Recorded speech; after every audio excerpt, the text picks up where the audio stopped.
Hello, everyone. Welcome to Across the Park podcast, the preview for Newcastle versus Everton tomorrow night. So we're recording on Tuesday night, the day before the game.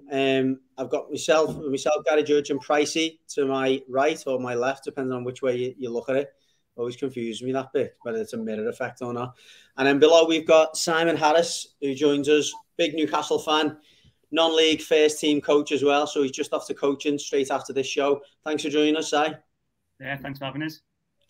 So I was asked, we obviously cast the rod out to a few Newcastle shows during the week. Got some responses, but I suggested in the end to get you on because I know you're obviously big into your footy, you're a big Newcastle fan. And more importantly, when I was up there last week, you were really having yourself from a Newcastle point of view, as was every person I spoke to up there about Newcastle. The talk was top 4, maybe top 6, top 8 at the least. So it sounds like, in fairness to you, you've come on a lot over the 12 months since the money has come in. Give us a little bit of a feel for what the expectations are like at the moment then and what you're thinking about tomorrow's game. Well, look, we're a year into the takeover now, and I know you mentioned top 4 and top 6, but as a Newcastle fan, honestly, I don't think that's realistically any Newcastle fan's expectation. Look, I think we've spent 200 million in 2 transfer windows. We should be ambitious for the money that we've spent. But realistically, I think if you speak to most Newcastle fans, myself included, top 10 I'd be over the moon. I'd take your hand for top 10 now. And I know we're in a good position and we can kick on and Europe is an option. But if it was end of season and it was top 10, I'd be over the moon with that. What's the difference then? Obviously, you brought in some talented players. What's the key difference between this Newcastle team now versus maybe 12 months ago? Forget about the money, but just generally the team in itself. Yeah, so I think what Everton will find is the city's united behind the team. So straight away when you go to St James's Park, I've been going to St James's Park for maybe 14 years under the previous ownership, and it was a bit soulless and it got a bit demoralising at times. But any game that you go to now at St James's Park, with the help from War Flags, the atmosphere is bouncing and everyone's united behind a common goal of get this club as high up as we can. So I think that'll be the first thing you'll expect. Everton can expect, and which I think you got a flavour for last season because obviously played at St James's early into the takeover. And the second thing is just how Eddie Howe's got with playing. We're more expansive, we're more dynamic, we press higher, we're better on the ball. This is a massive change for how we played certainly under Bruce in the last few years prior to that. No, the players you have brought in, it's similar.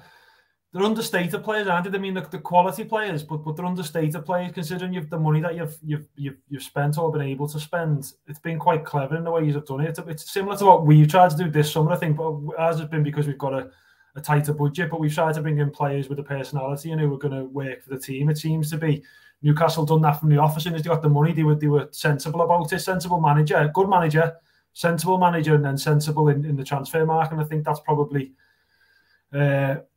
helped to unite us and have them type of players in there rather than having your big money players coming in and not really caring about the team. Well, look, I think because you've spent money as well, and I think you might have been down that path before, and you've maybe brought in the wrong type of characters. I'm not Everton fan. I don't want to talk about all the players you've brought in, but I mean players like Townsend that have been around the block. They're more of a name than they are a player nowadays. Whereas I think we've maybe gone a little bit different to that, and we've gone young, hungry, talented players across Europe. So I think it's fair what you're saying. I think we have been sensible with the money. Obviously, there's Chris Wood, who was a big money move in January, but was more of a necessity than anything else. So I think we've learned lessons from the likes of yourselves, although the money's not the same as what we have to our disposal. And early days of Man City and stuff like that. Look, it's exciting to be a Newcastle fan and be linked with these type of players, but realistically, I think the club's bringing in the right type of players. Before we preview the game, you obviously just praised the manager there. How far do you think Eddie Howe takes this team? I don't know. I mean, budgets win leagues and stuff like that. So I think Eddie Howe, I'm not saying Newcastle can win a league, but if Eddie Howe's backed, I think he's a clever young manager. I certainly think he could take one to Europe. Whether it's Champions League, I'm not too sure, but like Alan Pardew got with a 5th on a shoestring budget, so anything's possible. I certainly think I was on a 10-year deal, wasn't it? When he got a 10-year deal. yeah. I think he's just finished that now. So, but yeah, I think Europa League, maybe Champions League if we really invest. I think it'll be fair for Eddie Howe. He's done a great job. I can't fault anything he's done. Just the way we set up as a team now is so different. It really is a pleasure to watch at times. Yeah, fair enough. So, just in terms of the game tomorrow, then I noticed today in the press that the Isaac is out now until after the World Cup. I mean, in fairness, he hasn't played many games, has he? I mean, he scored at Anfield, did he? I think on his first game, and he's obviously a serious talent. It leaves you with Wilson up there, who hasn't got a great fitness record. You know, what do you expect tomorrow in terms of the lineup? Does it pick itself? Does Saint-Maximin come back in?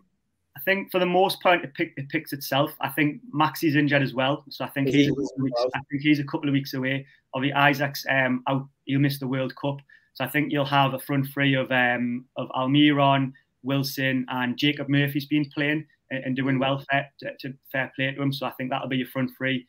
The midfield kind of picks itself. Bruno's obviously one of the top performers in the Premier League at the minute. You've got Sean Longstaff and you've got Joe Linton. And the back four has been. We've got the best defensive Premier League record in the Premier League. So I think the back five, including the keeper, kind of picks itself. It's hard to change that. So I'd imagine it would be a very similar team to what played against Man U on the weekend. I mean, in fairness, you just literally took that. I think that mantle off us. I think we had the best defence up until the weekend. I think, and I'll come over to you, Price. I think this game's won and lost in the midfield tomorrow. I mean, our midfield has been for us probably the cornerstone of our, I wouldn't say success, but our turnarounds, our resurgence somewhat. You know, the three midfielders in there, Guy and Arne and Iwobi, who's been, frankly, a revelation over the last 6 months compared to where he was. And I mean, I don't mean to be like kind of disrespectful here, but apart from Guimaraes, you look at the other two players there, and Joe Linton's probably has a similar story to Iwobi, hasn't he? You know, he's gone from being a very underwhelming centre forward to bossing that midfield. No, it's funny that you say that because you're kind of leading on to what I was thinking. Because I was looking at your team and I'm thinking, well, who would get into our team? And I'm guessing you're doing the same. Who would get into our team? I think Bruno gets into a lot of teams in the Premier League. Iwobi's obviously a key player for you, and one I would think would probably get into our team. But listen, Joe Linton's been fantastic. He was our player of the season last year. You can't really write off the improvement he's made. There's not many in Premier League history that have made such a big change in fortunes that I can think of than Joe Linton. So hopefully you underestimate him and he runs the show. But to be fair, Iwobi's it'd be a good battle at midfield three. Yeah, and when against Man United, our three were off the boil. Well, not off the boil, but Ghana guy had a pretty poor game on Arne wearing his best, and I think that's really where we lost the game. A couple of mistakes in midfield, and they attacked us from there.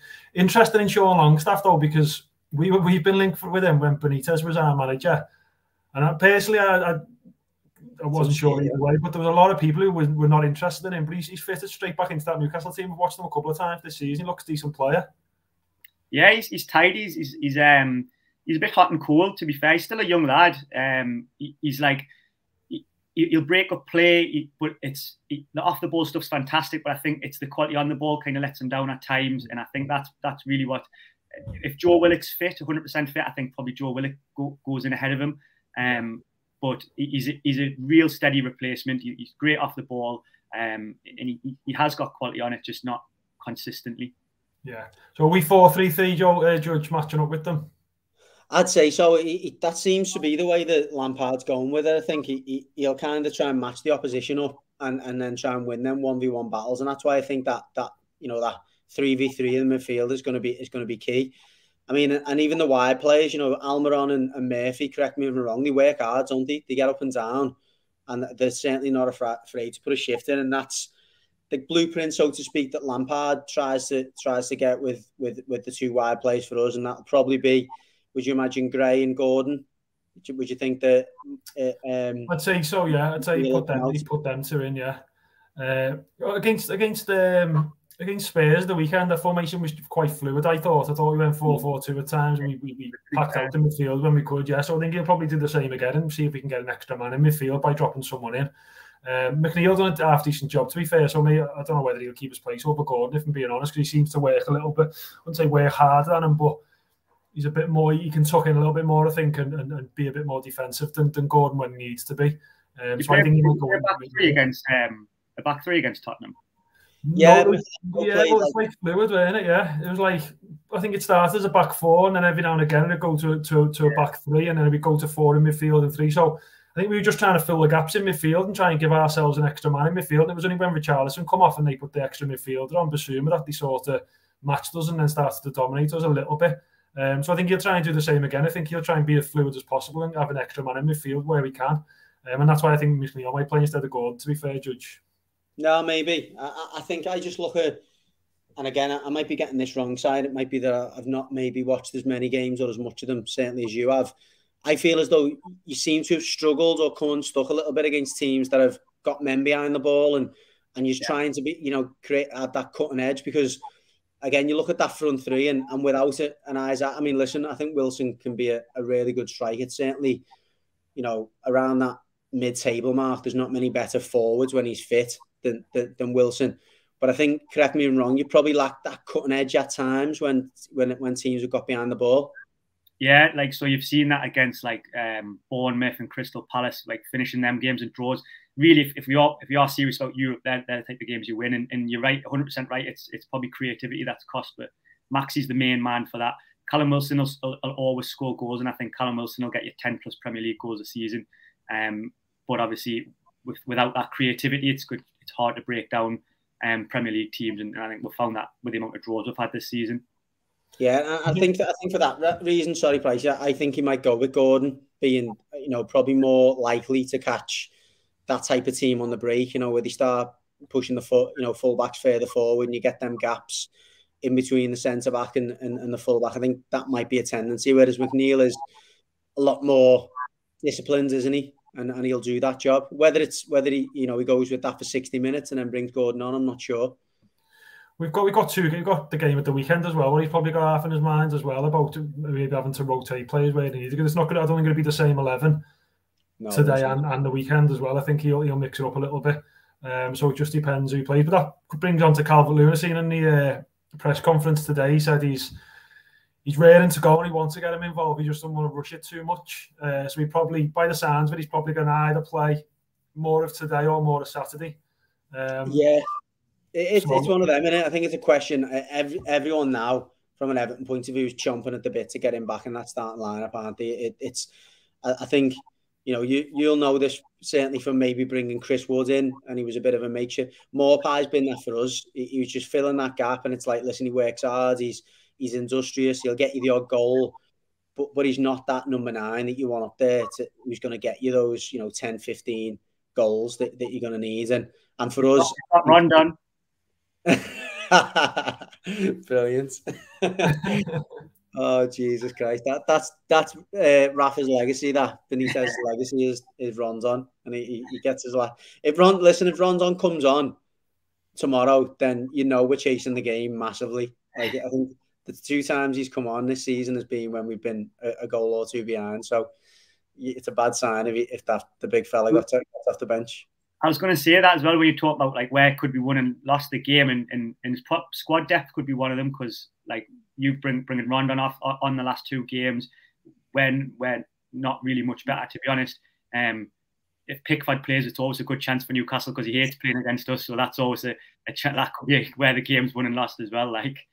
100%. I was there last season, and every single time that the going gets stuff up there, Pickford's head falls off. Yeah, and I really hope that doesn't happen for his sake tomorrow and for our sake. But listen, I'm gonna come on to predictions then. Sire's the away supporter. You're gonna, or the home supporter in this sense, but the away supporter on this podcast. You're gonna go first. Give us a prediction for tomorrow. Well, look, I think we're really hard to get beat. We're really hard to beat at St James's Park. So I don't see us coming away with maximum points. I'm gonna say 1-0 Newcastle. I'll be over the moon.